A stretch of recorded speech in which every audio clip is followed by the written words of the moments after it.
नमस्कार, आप देख रहे हैं न्यूज एक्सप्रेस और मेरा नाम है ऋतिक।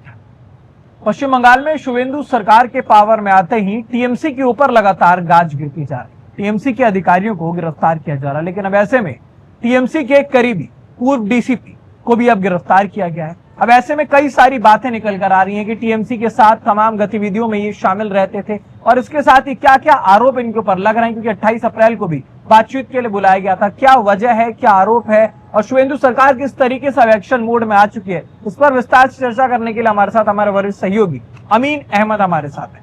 अमीन जी, हमने देखा था अभी पिछले दिनों सुजीत बोस की गिरफ्तारी की गई थी, उसके बाद अब डीसीपी गिरफ्तारी हो गई, साथ ही साथ कल 3 बड़े आरोप, सबसे ऊपर जिसमें टीचर को लेकर के स्कैम था उसकी बातें की गई और कहा गया कि अब सीबीआई को पूरी तरीके से कार्रवाई करने की अनुमति है। अब ऐसे में डीसीपी की गिरफ्तारी हुई है, तो क्या लगता है इसके पीछे के क्या कुछ मायने हो सकते हैं?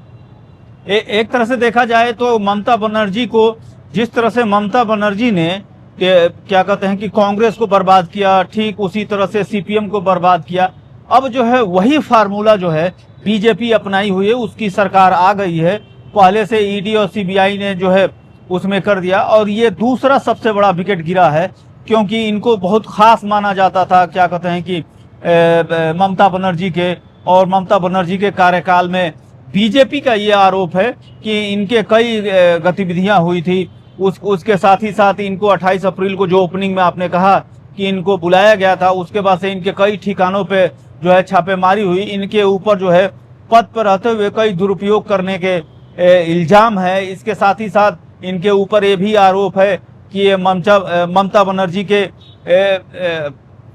रैली में जो है ये स्टेज को साझा किए थे।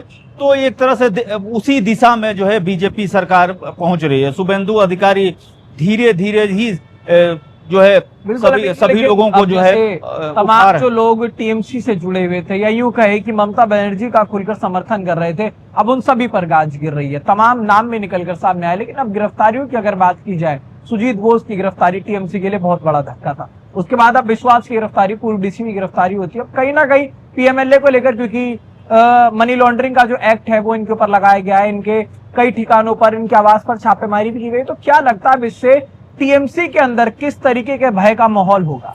बहुत बड़ा है। अब आप ये देख लीजिए कि ममता बनर्जी जो है, आज उनका एक वीडियो वायरल हो रहा है, वो जो है कलकत्ता हाई कोर्ट पहुंची हुई थी और किसी मामले को लेके।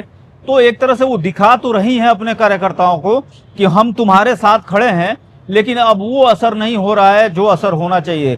इस हार के बाद जो इतना मनोबल डाउन है कि आप देख लीजिए कि आज शाम को एक बैठक है जिसमें सांसदों को, विधायकों के साथ वो बैठक कर रही है और रणनीति बनाने की कोशिश कर रहे हैं और पार्टी को बचाने की कोशिश कर रही है।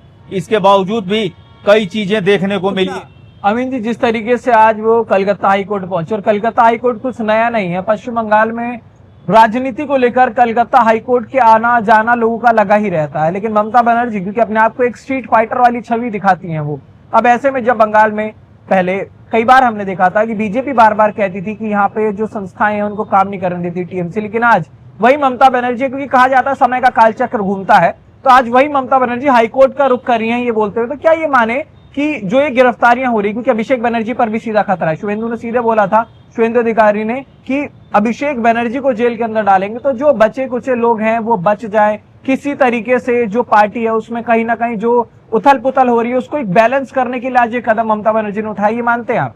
बिल्कुल। एक तरह से इसके साथ ही साथ जिस दिन से वो मुख्यमंत्री बने उसके बाद से एक बड़े फैसले ले रहे हैं और सारी चीजें कर रहे हैं, तो उस हिसाब से ये देखा जा रहा है कि सीधा जो है उनका मोटो है कि जो है किसी भी तरीके से, जिस तरह से सीपीएम को टीएमसी ने कमजोर करके बर्बाद किया और अपनी सत्ता की हनक दिखाई, सेम टू सेम वो उसी तरह का दिख रहा है। और इसमें जो है केंद्रीय एजेंसियां जो है काफी मदद कर रही हैं और इसके बाद से ये दूसरा विकेट गिरा है। अब तो लग रहा है, जैसे आप अभी हमसे कह रहे थे, तो उसमें जो है मुझे लगता है कि अभिषेक बनर्जी, फिर उसके बाद से और कई उनके मिनिस्टर जो पूर्व हो चुके हैं उनका भी नंबर आने वाला है। उसके बाद मुझे लगता है कि सीबीआई का एक केस आई पैक वाला है, ईडी वाला, उसमें भी वो देखने को मिलेगा।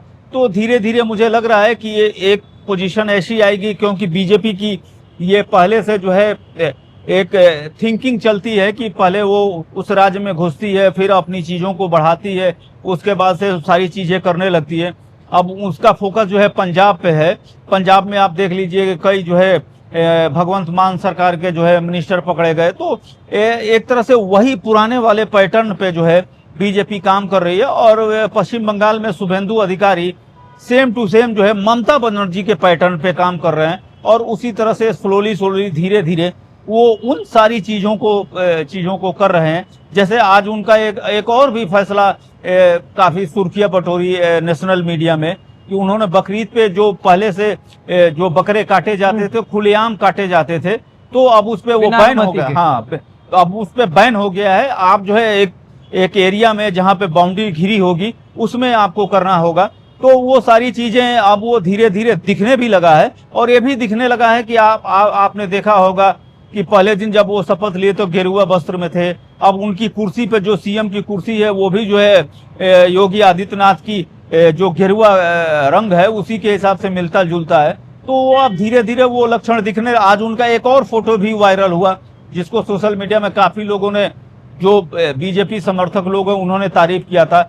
वो पूजा करते हुए नजर आए। तो ये सब अब नया है और वो अपने आप को दिखाना चाह रहे हैं, और उसी हिसाब से जो है चीजों को जो है, अब मुख्यमंत्री बन चुके हैं तो एक बड़ा नेता बनने की कोशिश कर रहे हैं। एक अलग तरीके से, क्योंकि जैसा कि हम देखते भी हैं बीजेपी के तमाम मुख्यमंत्रियों के बीच में भी रेस चलती है कि कौन बहुत ज्यादा एग्रेसिव हो सकता है। ये सबसे बड़ी बात है, किसके पास सबसे ज्यादा लाइमलाइट होती है। जैसे ममता हो गई, योगी आदित्यनाथ हो गए, तमाम ऐसे चेहरे यहाँ पर देखने को मिले। लेकिन अब ऐसे में देखना होगा आने वाले समय में कि अब पूर्व डीसीपी की गिरफ्तारी हुई है, सुजीत बोस की गिरफ्तारी हो चुकी है, और आने वाले समय में किस पर कितनी गाज गिरती है, शुभेंदु अधिकारी की तरफ से कितना सख्त रवैया अपनाया जाता है। फिलहाल इस खबर पर आपकी क्या राय बनती है, हमें कमेंट बॉक्स में जरूर बताइएगा। साथ ही साथ न्यूज एक्सप्रेस चैनल को सब्सक्राइब करें।